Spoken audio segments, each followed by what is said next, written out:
Hare Krishna.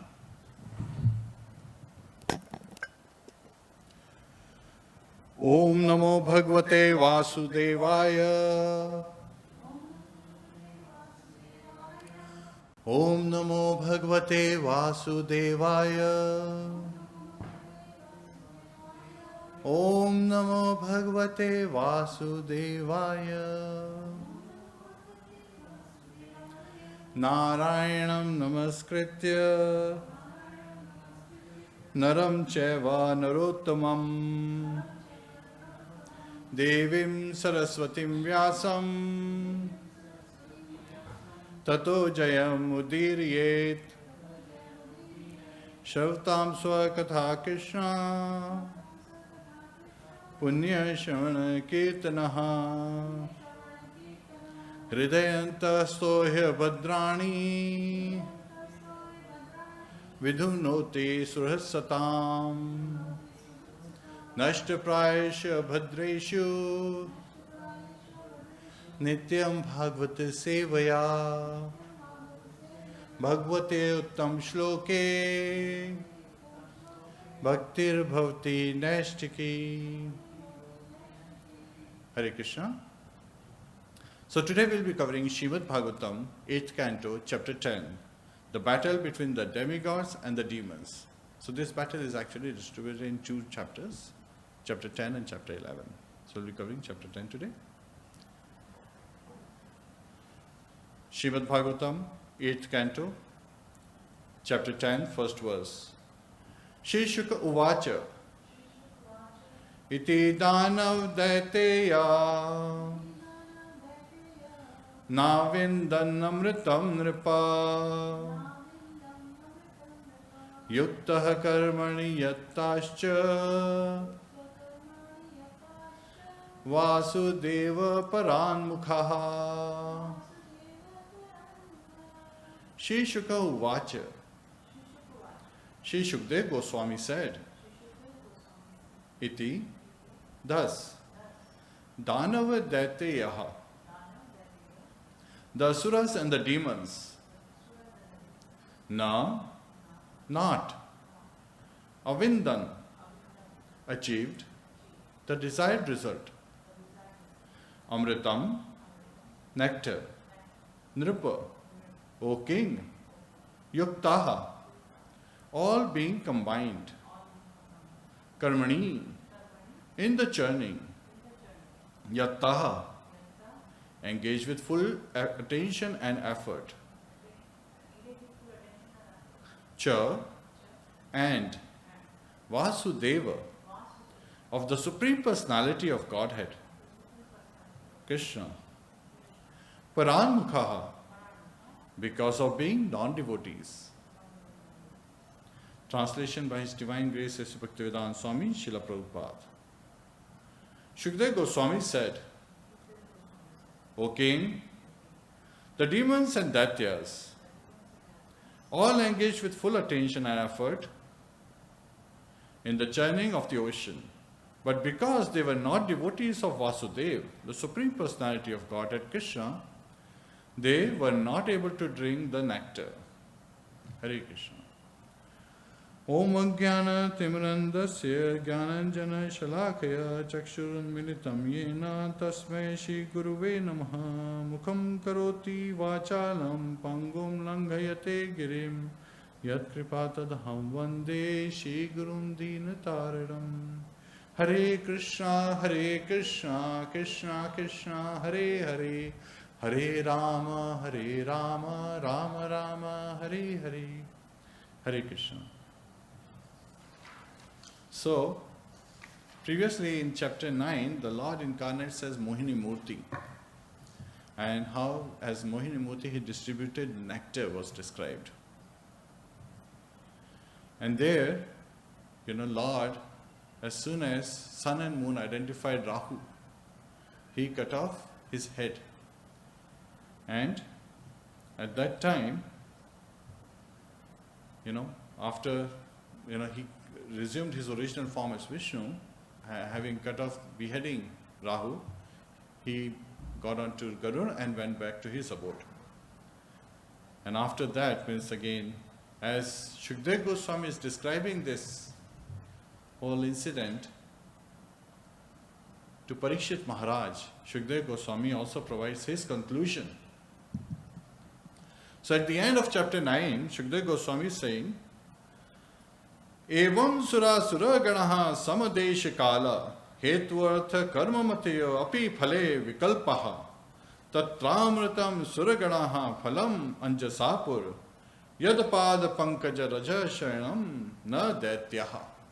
So he's giving the description and giving his conclusion that even though the suras and asuras, all those ganas, so sura, surah, gana. So suras are the demigods and asuras are the demons. All these personalities, they were at the same place at the same time, samadesha kala.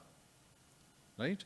Hetu artha karma matyo. And also they were engaged for the same purpose. Hetu is like, what was the purpose? To get nectar, amrit. To get immortality. By drinking nectar, they wanted to attain immortality. So they were churning the ocean, and Vasuki was their churning rope, and Mandara mountain was their churning rod. Karma matyo. So they were engaged in the same activities. Api phale vikalpa. Even though they were engaged at the same place, same time, with the same purpose, in the same activity, the results were different. Vikalpa is different. Tatramritam suraganaha. So amritam was achieved by the suraganaha, the demigods. They achieved Palam Anjasapur. So they were able to get it very easily, Anjasapur. Yadapad Pankaja Raja Shayanan. So, because they were devoted to the lotus feet of the Supreme Personality of Godhead, thus they were able to achieve the nectar very easily. Na Daityaha. And not the demons. Daitya. Daitya actually refers to the sons of Diti. And since they were not the devotees of the Lord, they were actually, against the devotion. And even though they were great Vedantists in the beginning of the churning of the ocean, they refused to hold the tail of Vasuki because they said that our activities are glorious and we are great Vedantists, learned scholars.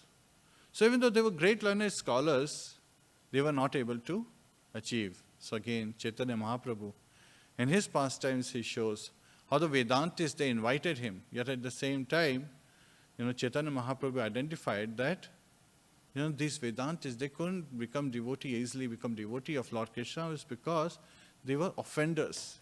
They were, propagating Mayavad philosophy. So similar to that is the situation where these Daityas, the sons of Ditis, and the demons, Danavas, the giants, all of them, even though they were engaged in churning of the ocean, because they were not the devotees of the Lord, they did not get any nectar to get immortality. Shri Shri Gauranitai ki jai. Shri Shri Radha Madan Mohan ki jai. Shri Shri Sita Ram Lakshman Hanuman ki jai.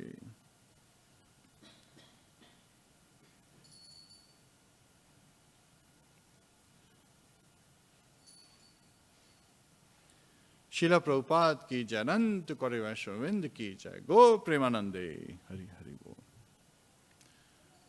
And further, Shukdev Goswami describes to Parikshit Maharaj, Yad yujjate asu vasu karma mano vacho bhir, Dehatma jati bhishu nirvish, Yad asat prathaktuad, Taireva sadbhavati yat kriyate prathaktuad, Sarvasya tadbhavati mola nishechanam yat. Yat yujjate, whatever endeavor one is engaged in. Asu vasu, which is for their own self to maintain their body, and vasu is to maintain their, belongings. Aham mameti, right? Aham is I, and mameti is things belonging to me. So whatever endeavor one does to maintain their body and their belongings. Karma mano vachobhir. By karma is activities. Mana is by mind. And vachan is by words. Dehatma Jadishu. If it is oriented towards the maintenance, it's oriented towards the body. That is material condition, is identifying. Nirbhish. Nirbhish is ability. So whatever is the ability of one, and one is engaged in engaging his ability to do different activities by mind, body and words, if it is oriented only towards the body, which body is like referring to one keeping himself in the center, oneself in the center. Yat asat prataktvat. Pratak is away from, right? So, away from who? From the Supreme Personality of Godhead. Ignoring the Supreme Personality of Godhead, Lord Shri Krishna, pratak, that I have nothing to do with this, I can maintain my body and my belongings by my own strength, by my own ability, without realizing that Lord Krishna in Bhagavad Gita says, Paurusham Nishu, or I am the ability in man. So whatever ability we get in, as a human form or even as animals, we get it because of Lord Krishna. He is the one who is identifying that he is the ability in man. So when one is engaged in maintaining his body and his belongings with different activities of mind, body and words, to maintain the body and keeping himself in the center away from the Lord, it becomes asat. And Srila Prabhupada says asat is bad or temporary. So first of all, it is temporary, it will not last.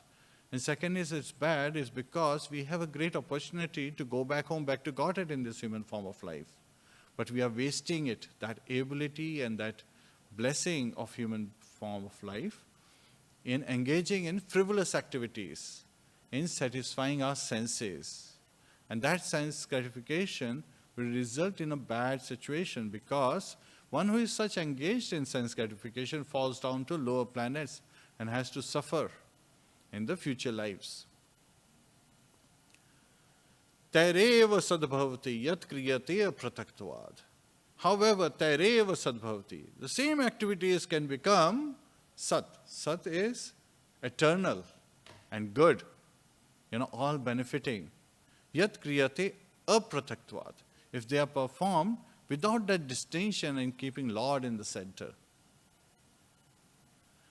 And how this is done is in the last line where Shukdev Goswami is giving the analogy. Sarvasya tadbhavati mula nishechanam yat. Mula nishechanam yat. So, just as when one waters the root of a tree, sarvasya tadbhavati, all the branches, twigs, and the leaves of that particular tree are satisfied. So similarly, when we serve the Lord, Lord Shri Krishna, the Supreme Personality of Godhead, we satisfy everyone in this universe. That is the essence Shukdev Goswami is saying. And so when the demigods, they were devoted to the lotus feet of the Lord, completely depending on him, on his shelter, taking his shelter, they were able to attain Amrit, the nectar, and attain immortality. So as he has given, he continues in this chapter as how Danav and Daityas, the demons, and so Danav is the demons and Daityas is the sons of Ditis. They were not able to get any Amrit. And why? Because they were Vasudeva Paranmukhaha. They were not devotees, they were non-devotees. Paranmukhas, because they have turned their head away, their back towards the Lord, they had actually turned. And Srila Prabhupada gave the analogy of sun. So when you see the sun, you cannot see any shadow, any darkness, because he is all illuminating. But when you turn your back to the sun, you see your shadow, and that's darkness. So that is the case. And Shukdev Goswami is explaining here that such is the case when it happens. Now it's very interesting that we all remember that, at the end when Mohini Murti, she gives nectar, the last few drops, to Rahu. Rahu was son of Shimika, and Shimika was the daughter of Kayadu. So Rahu, from that particular perspective, is uncle of Bali Maharaj, his mama, right? Virochana, and then Virochan is son of Prahlad, while Simhika is Prahlad's sister, and sister's son, actually, yeah, so that's equal to Virochana, is where is Rahu. And so he is killed. Yet at the same time, if you pay attention, in this particular chapter, it is revealed, it's actually revealed in chapter 10, there are not just one Daitya, but 50 Daityas. They received nectar. So one is Rahu, we know. Who are the other 49 Daityas? They are the Maruts. And they were demigods. They were, on the side of Indra, the sons of Ditis. And they did receive the nectar.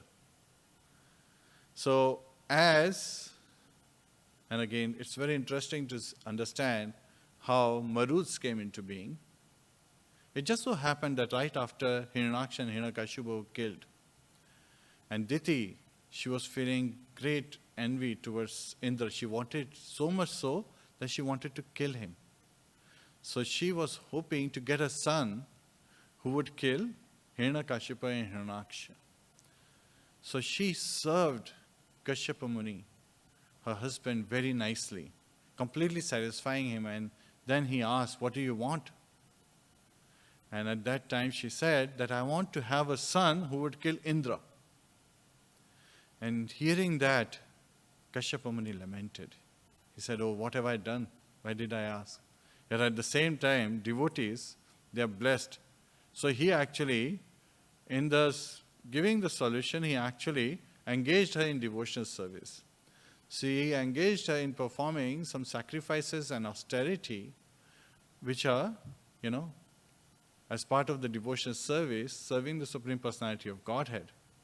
And as he told her the process to get a son, by saying that this would be the process to get a son who could kill Indra,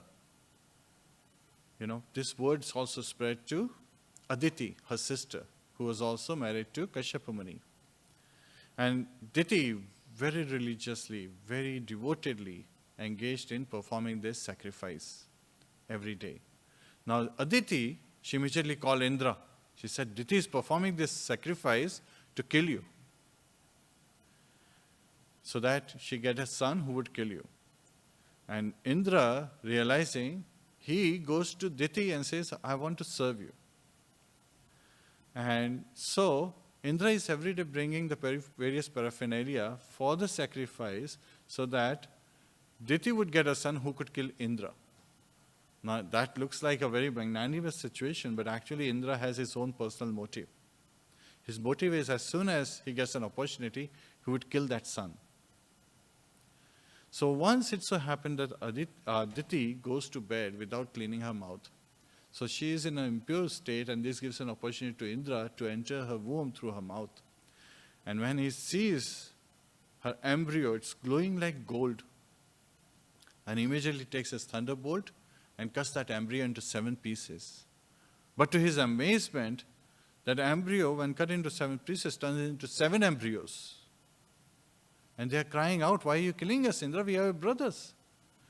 But Indra, he takes his thunderbolt and cuts each of those 7 embryos into 7 further pieces. And all of them converts into 7 more embryos for each of the 7 parts. So there are 49 of them, and they are all saying, "We are your brothers, we are not your enemies." So Indra at that time, "Okay, you are my brothers, so you have nothing to fear from me." And when Diti, she comes back, she wakes up, she sees Indra standing with 49 Maruts, her sons. And then Indra explains what was his intention, that he wanted to destroy her embryo. However, by the grace of the Supreme Personality of Godhead, this embryo was not destroyed. And Diti at that time also reveals to him that actually she wanted a son who would kill Indra. So at that time they become, they give up that animosity towards each other, and they become amiable towards each other. They're equally disposed. And Indra takes all these 49 Marus with him to the heavenly planets, and they become members of his assembly. So here, when the churning of the ocean happened, and Mohini Murti she distributed nectar also to the 49 Maruts and Rahu. So there are 59 of the descendants of Diti, Daityas, who received nectar. However, the ones who are not devotees, who called themselves great Vedantis, they did not get any nectar. Like Bali Maharaj, Virochana, Ilvila, Vatapi, Kalnemi, and so many of other, warriors. So seeing after Lord Vishnu leave for his abode, all the demons and the Daityas, they immediately, raised their weapons and started approaching the demigods to destroy them. Now it's very interesting. This is showing the Kshatriya spirit, right, of Bali Maharaj and all the other demons. That they, knowing that demigods are immortal, they are ready to fight. That's in the Kshatriya spirit, so much in the mode of passion. And as they are approaching, the demigods, they also took out their weapons to fight with the demons and the Daityas. So it is, Shukdev Goswami is describing this, and he begins with this description that this battle was so fearsome, so tumultuous, that even by hearing them, the hairs would stand at the ends. And as he goes to describe, he says that the battle happened between equals. So the warriors on the chariot fought with the warriors on the chariot. The soldiers on the horses fought with the soldiers on the horses. The infantry soldiers fought with the infantry soldiers. And similarly, based on different positions, there were equal distribution. So the fighting happened in pairs. So Bali Maharaj, and he is identified as the most celebrated commander-in-chief, Bali Maharaj. So he is glorified. It's the son of Virochana, so his father is also identified, and Virochana was also present in this battle between the demigods and the demons. Hare Krishna. So Bali Maharaj was on Vaihasan plain. So it was not the Wright brothers who actually invented plane. Vaihasan plain was already there. And Vaihasan plain was created by Maya Danav. So Maya Danav was the scientist on the side of demons, while Hare Krishna.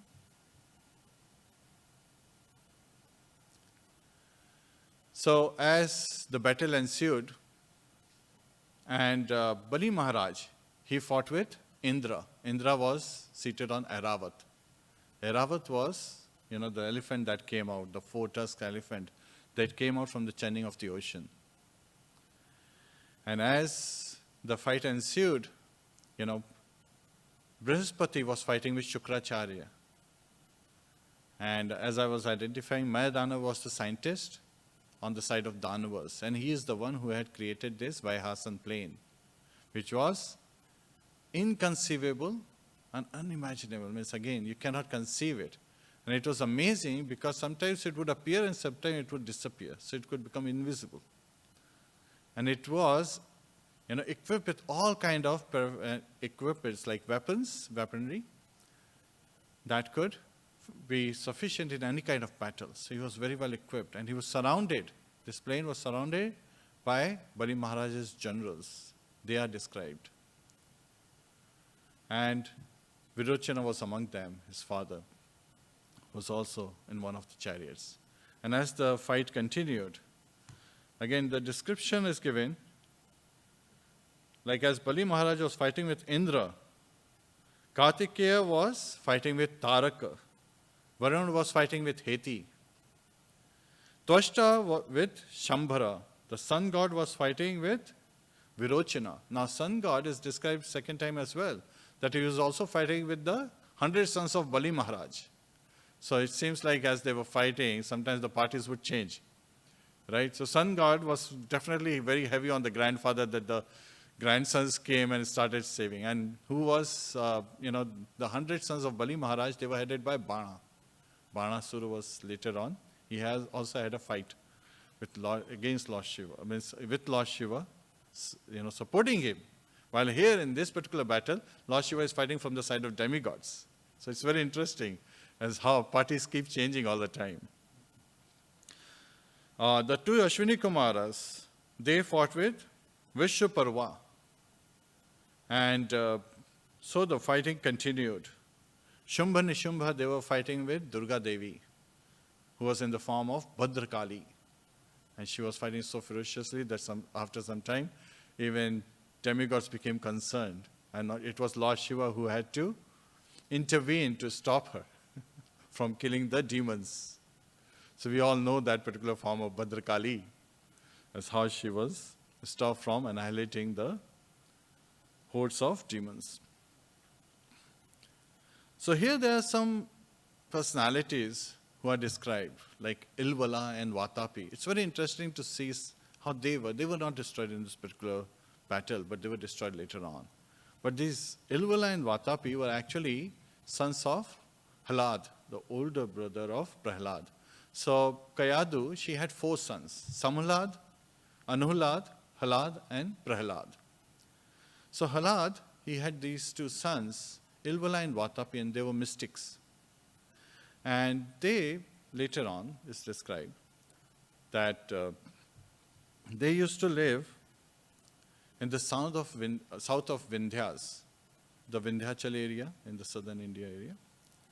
And there, in the forest, being mystic, they wanted to get the mystery. And again, when you have something, you want to get more of them. So what they used to do is, any Brahman that was crossing, or any of the rishis they were crossing, munis, they were crossing through the forest, their house was at the edge of the main route.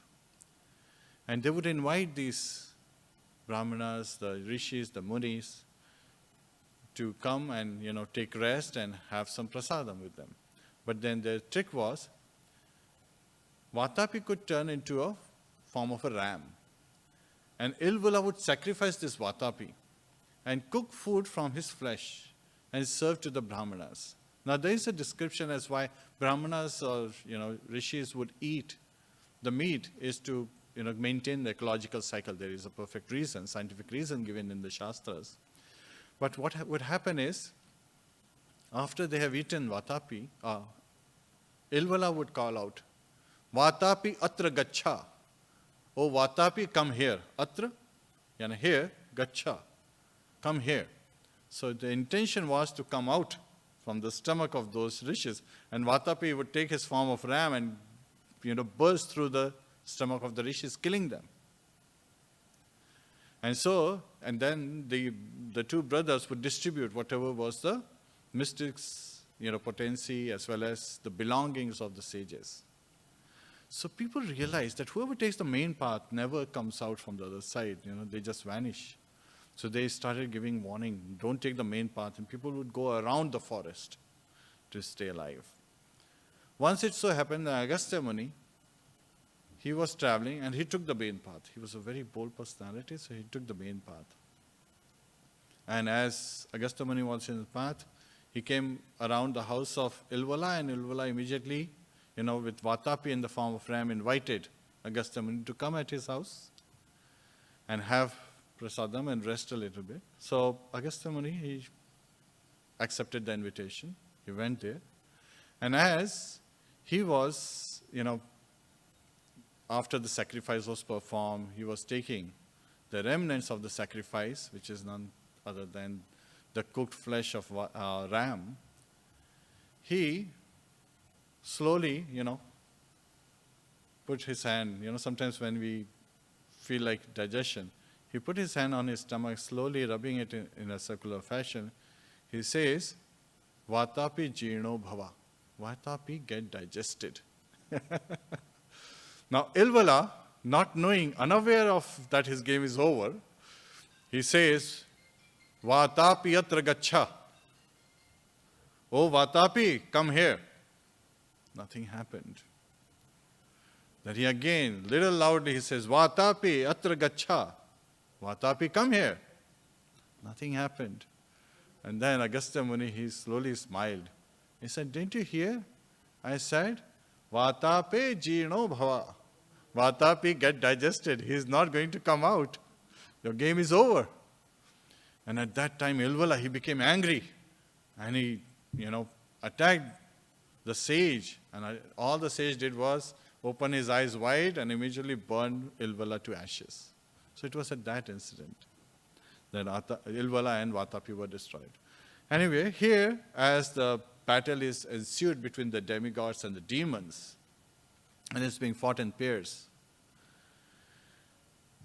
it so happened that when Bali Maharaj is fighting with Indra, let's look at the situation, how it's being described by Shukdev Goswami. Bali Maharaj is nicely seated on his throne. Indra is seated on top of Airavat, elephant. Bali Maharaj is being served by charmers, by Morpang, the peacock fans and the charmers. He's in a very comfortable situation. All he's doing is giving the order, attack with this, attack with that. While Indra is constantly fighting, he's in that, on top of an elephant, that's rampaging all over the place. Bali Maharaj, he shoots 10 arrows towards Indra. He shoots 3 arrows towards Airavat. He shoots 1 arrow towards the Marut, the one who is, driving Airavat. And he shoots 4 arrows towards each of the protector. There are soldiers who are protecting the leg of the elephant. Because elephants, one of the way to, if there is an elephant on the battlefield, if you attack its leg, then it cannot run and will fall down and the warrior cannot fight. And seeing this, Indra, who is an expert with arrows, he shoots and destroys all these arrows by his very sharp arrows called Bhalla. Seeing that, Bali Maharaj is really, upset and he is very angry. In his anger, he takes out Shakti to shoot.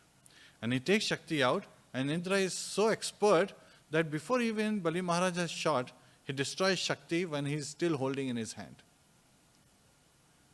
And Bali Maharaj at that point becomes very angry.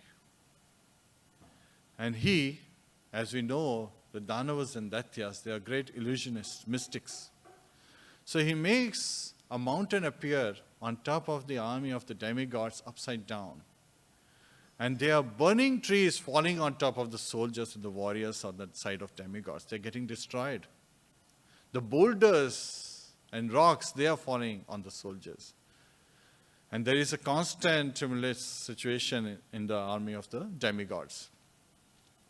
And soon, various tribal men and giants, they appear and they start falling on top of the demigod. Shishi Garantai ki jai. Shishi Radhamadan Mohan ki jai. Shishi Sitaram Lakshman Hanuman ki jai. Srila Prabhupada ki jai. Anant Kori Vaishnavind ki jai. Go Premanande. Hari Hari. So this is a very tough situation, and all the demigods, they are not able to find a solution. And it's a very simple state where anytime a devotee is in trouble, they remember the Lord. So all the demigods, they start meditating on the Lord. The Lord, please save us, please save us. And Lord Vishnu, he appears on Garuda in his 8-arm form, holding Kaumudiki Gada, his bow, arrows, and so forth, chakra. And as he appears on the battlefield, as soon as he appears, it is said, just like one wakes up from the dream, and all the dangers of the dreams that one is experiencing in the dream goes away.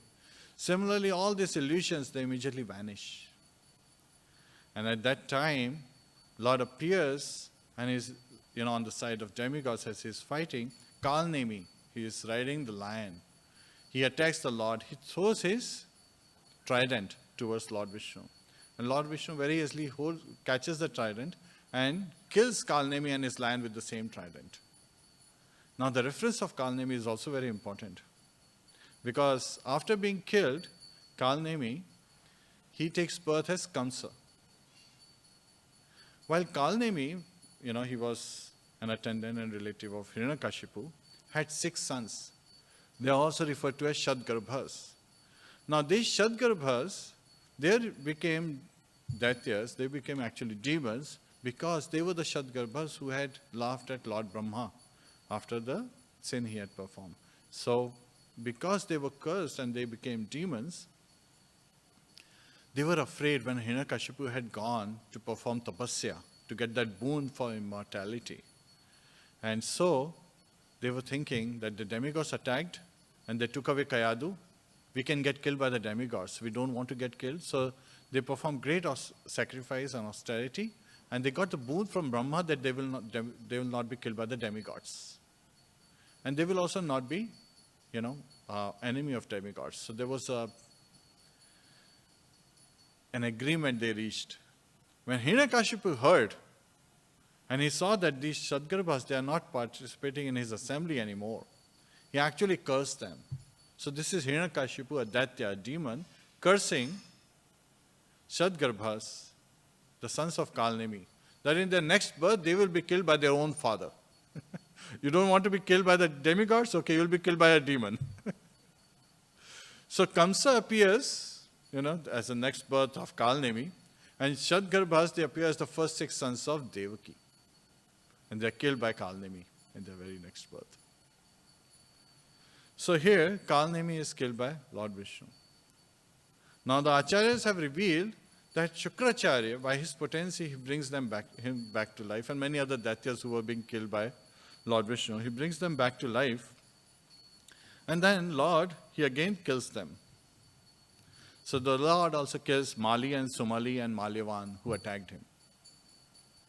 And so the battle ensues, and this is where, the chapter ends. And we will continue this chapter, in the next class, 8-11.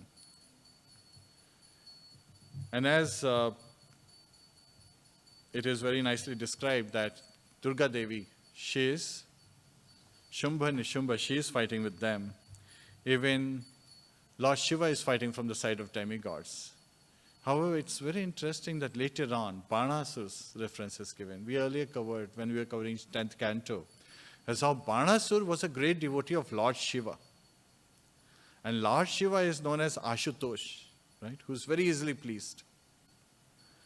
So, Banasura had pleased Lord Shiva so much, I'm giving a reference much later in the future, that Lord Shiva says, what do you want? He says, I want you to come and reside in my own city and give me complete protection. So Lord Shiva agrees. So he and Parvati moves to Banasura's capital. And he's the one who's providing them protection. Now Banasura, Pradyumna's son Aniruddha, Banasura's daughter, she falls in love with Aniruddha. And it so happened that by the help of her friend, she is able to get Aniruddha transported overnight to her palace. Aniruddha is Pradyumna's son, and Pradyumna is Lord Krishna's son, yes. So Lord Krishna's grandson. And he is being served very nicely by this princess. However, and he is hidden because there was no man allowed in Banasura's daughter's palace, that it was only the girls who could go there. Yet the attendants, they observed that her behavior has changed. And they reported it to their master, saying that we have not seen anyone coming in and we are not responsible, but we see that your daughter's behavior has become doubtful, it's questionable. And so Banasura, he goes there and he sees Aniruddha being served by his daughter. And he, Aniruddha, he just picks up a rod and he fights with Banasura and his soldiers. And he's, as he comes out of the palace fighting with them, he's finally captured, by precedence. So there is an arrangement. And actually this was a boon why Aniruddha ended up there, was because Banasura's daughter, she had actually seen Lord Shiva and Parvati being in that mood as conjugal lovers. So she was feeling that I should also have similar experience. So Parvati gave her the benediction that yes, you will. And that's how Aniruddha, would appear in her dreams. And she would always, her dreams would end that as he's leaving. And she was like, don't go away, my love. She was referring to him like that. So that's how her friend, she showed her various yadus, personalities. And as soon as she saw Aniruddha, she said, yes, this is the personality who's appearing in my dreams. And her friend got Aniruddha to her. And now Aniruddha is captured by Banasura. This message is revealed to at Dwarka by Devashi Narad. Right? He is the messenger, the spaceman messenger. And knowing that, all the Yadavas, they are ready to attack on the capital of, Banasura's capital. And there, who's guarding Banasura's capital? Lord Shiva. So he's fighting from Banasura's side, and Lord Krishna is fighting from the other side. They're against each other. It's a very nice description Srimad Bhagavatam is given. So it's like you would say, what's going on? You're my devotee and you're fighting with me? And Lord Shiva is like, he's my devotee, I have to protect him, right? That's why I said when there is a fight between a father and a son, and especially grandson, the father always takes the side of his own son than his master. The one who has asked for your protection, you always protect them, even against the person who's protecting you. So Lord Shiva, he fights with Lord Krishna in that particular case. And there is a beautiful description as how Shivjwar, which can cause your body to rise above 107 degrees and cause death, right? Is attack, that's being used by Shiva to attack Lord Krishna. And Lord Krishna, he throws Vishnujwar, which is the opposite form of cold. Sometimes cold causes such an expression. However, Shivjwar immediately realizes its life is at end, so he immediately takes shelter of Lord Krishna. And Lord Krishna says, you have nothing to fear, and he leaves. So such is the case where, the parties change because of different devotion and different, conditions, the circumstances, time, place, and circumstances. So here we'll continue as how Bali Maharaj, he is. And it's so amazing that as soon as Lord Vishnu appears on the battlefield where the demigods and the demons are fighting, the demigods who had died immediately were brought back to life just by the sight of Lord Vishnu. And similarly, Shukracharya, just by his touch, he was able to bring back demons back to life. And as the battle ensued, Acharya said that even though they were brought back to life, Lord Vishnu killed them again. And we'll continue in the next chapter as how the size suddenly changed and how Indra was able to annihilate the demons.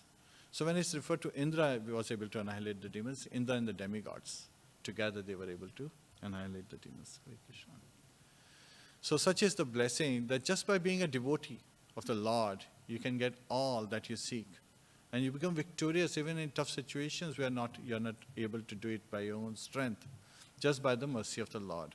And to ask for devotional service is very easy. All we need to do is raise our hand and chant, Hare Krishna, Krishna Krishna, Hare Hare, Hare Rama, Rama Rama, Hare Hare, Hare Krishna.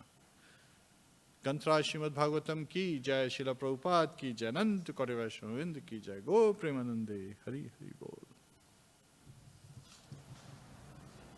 Hare Krishna. Thank you for coming. Thank you. This was great.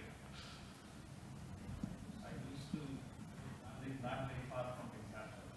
Oh, Vindhyachal.